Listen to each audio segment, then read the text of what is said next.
Hi! Hello! నమస్తే. Welcome back to our channel అయితే NRR vlogs అండి. అందరూ ఎలా ఉన్నారు ఫ్రెండ్స్? నేనైతే చాలా బాగున్నాను. అండ్ మీరు కూడా బాగుండాలని మనస్ఫూర్తిగా కోరుకుంటూ మీ స్వాతి అండి. సో మీరందరూ బాగుండాలని ఇవాళైతే నేను కాళీమాత టెంపుల్‌కి అయితే వచ్చేసాను.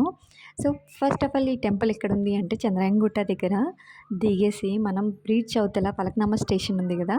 ఆ స్టేషన్‌కి వెళ్ళే దారిలోనే మనకి ఈ టెంపుల్ అయితే ఉంది అనమాట. సో ఈ టెంపుల్ చాలా ఇయర్స్ నుండి ఉంది. కాకపోతే మనకి ఇప్పుడిప్పుడే తెలుస్తుంది. నాకు చాలామంది అడ్వైజ్ ఇచ్చారనమాట. ఈ టెంపుల్‌కెళ్ళు మొక్కు మొక్కి ముడుపైతే కట్టినా నీకు అనుకున్నవన్నీ నెరవేరుతాయని చాలామంది అడ్వైజ్ ఇచ్చారు. బట్ నేనైతే ఇవాళే వచ్చాననమాట. సో మీరు కూడా దేవతకి మొక్కేసేయండి. ఇక్కడొచ్చేసి అయ్యగారైతే ఐ3 అండ్ ఐరా, లక్కీ అండ్ అర్హకైతే బొట్టయితే పెట్టేస్తున్నాను.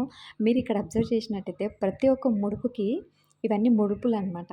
సో ప్రతి ఒక్క ముడుపుకైతే ఒక చిన్న పేపర్ అయితే అటాచ్‌మెంట్ చేసి పెట్టారనమాట. అవి ఎందుకు అంటే లైక్ కొంతమంది నిన్న మొన్న ఎగ్జామ్స్ ఉన్నాయి కదా! 10థ్ అండ్ ఇంటర్, డిగ్రీ ఇవి ఖచ్చితంగా వాళ్ళు మంచి ర్యాంక్‌లో పాస్ అవ్వాలి అని కొంతమంది, అండ్ కొంతమంది జాబ్స్ రావాలని, ఇంకొంతమంది వాళ్ళ వాళ్ళ ఒపీనియన్, వాళ్ళ వాళ్ళ కోరికలు ఒక పేపర్‌లో అయితే రాసి అదైతే ముడుపుకైతే అటాచ్‌మెంట్ చేసి కట్టారనమాట. సో ఎవరి కోరికైతే నెరవేరుతుందో అక్కడికొచ్చేసి అమ్మవారికి మేకని గానీ, కోడిని గానీ ఇట్లాంటివైతే బలిస్తారనమాట. సో కాళీమాత టెంపుల్ కాబట్టి మనకి ఖచ్చితంగా ఏమంటారు బలి అయితే ఇస్తారనమాట. ఇది ఈ టెంపుల్‌కి. సో నేను బయట నుండి అయితే లొకేషన్ తీయలేదు. ఎందుకంటే మేము అన్‌ఎక్స్‌పెక్టెడ్‌గా వచ్చాం కాబట్టి వీడియో చేయాలి అని కూడా నేను అనుకోలేదు. బట్ లోపలికొచ్చేసి నాకు అమ్మవారిని చూడగానే ఖచ్చితంగా మీ అందరికీ చూపించేసేయాలి. ఆ అదృష్టం నాకు ఒక్కదానికే ఉండకూడదు, మీకు కూడా ఉండాలి అని చెప్పేసి అయితే నేనైతే ఈ వీడియో అయితే తీస్తున్నాను. నా ఛానల్‌లో ఇదైతే mini vlog. So first mini vlog కాబట్టి మంచిగా సపోర్ట్ చేయండి. ఇంకా ఇంకా నేను మంచి మంచి వీడియోస్ అయితే చేయడానికి రెడీగా ఉన్నాను. అండ్ ఇక్కడ మీరు అబ్జర్వ్ చేస్తే నేను మా వదిన అయితే అమ్మవారికి మా మనసులో ఉన్న కోరికనైతే మొక్కేసి అయితే ముడుపైతే కడుతున్నాను. ఇది ఖచ్చితంగా నెరవేరితే నేను నెక్స్ట్ అమ్మవారి దగ్గరికెళ్ళేసైతే నేను కోరుకున్న ఏమిస్తానని మొక్కుకున్నానో అదైతే నేను ఖచ్చితంగా ఇయ్యడానికైతే రెడీగా ఉన్నాను. సో మీరు కూడా కావాలంటే వెళ్ళండి. వెళ్ళి మీ కోరికలు కోరుకొని ముప్పు కట్టేసేయండి. చాలా మంచిదంట. నేనెళ్ళినప్పుడే ఒకావిడ ఏదో జాబ్ రావాలని మొక్కిందంట. సో ఆమెకి జాబ్ రాగానే ఆమె పెద్ద వెండి విగ్రహం చేయించుకొనొచ్చేసి అమ్మవారికి అక్కడ పెట్టేసి మొక్కింది. సో తన కోరిక అంత తొందరగా నెరవేరింది. సో మనది కూడా అలాగే నెరవేరాలి అని చెప్పేసి అయితే నేను మనస్ఫూర్తిగా కోరుకుంటున్నాను. అండ్ ఇక్కడైతే నేను ముడుపు కట్టేసి అమ్మవారి చుట్టైతే ఒక రౌండ్ తిరిగేసి నా కల ఖచ్చితంగా నెరవేరాలి అని చెప్పేసి అయితే అమ్మవారిని ప్రార్థిస్తున్నాననమాట.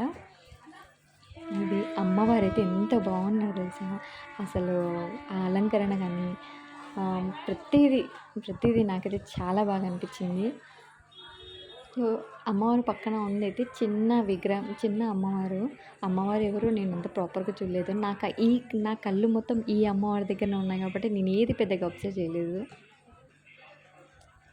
ఇదన్నమాట. మనం కొట్టిన కొబ్బరికాయ కూడా మనం ఇంటికి తీసుకొచ్చుకుంటాం కదా! అలా కాకుండా ఒక కొబ్బరికాయ మనం మంటలో వేస్తాం. సో ఇక్కడొచ్చేసి నేను ఐత్రికైతే మొక్కిస్తున్నాను. నేను కట్టిన ముడుపుని నెరవేరాలి అని చెప్పేసి. మా ఇంటి పెద్ద మహాలక్ష్మి తనే కాబట్టి ఆబ్వియస్‌లీ తనే మొక్కుతది. ఎక్కడైనా సరే మా ఇంట్లో గానీ, మా అత్తగారింటి సైడ్ గానీ ఐత్రితో మొక్కిస్తాం మేము. సో ఇక్కడైతే పిల్లలందరూ అయితే హ్యాపీగా ఎంజాయ్ చేస్తున్నారు. పీస్‌ఫుల్‌గా ఉందండి అసలు. స్టేషన్ పక్కనే కానీ పెద్ద సౌండ్స్ అయితే ఏం రాలేదు మాకైతే. అందుకే పిల్లలైతే మంచిగా ఆడుకున్నారు. ఇది ఇక్కడ నేను, మా అమ్మ అండ్ వదిన, అమ్మ అండ్ నేను. సో ఇదేనండి మన వ్లాగ్ అయితే మినీ వ్లాగ్. సో ఈ వీడియో కనుక మీకు నచ్చినట్టయితే లైక్, షేర్, కామెంట్ సెక్షన్‌లో కామెంట్ చేయండి. అండ్ మీకు మినీ వ్లాగ్స్ కనుక కావాలైతే ఖచ్చితంగా తీస్తాను. Thank you so much for watching.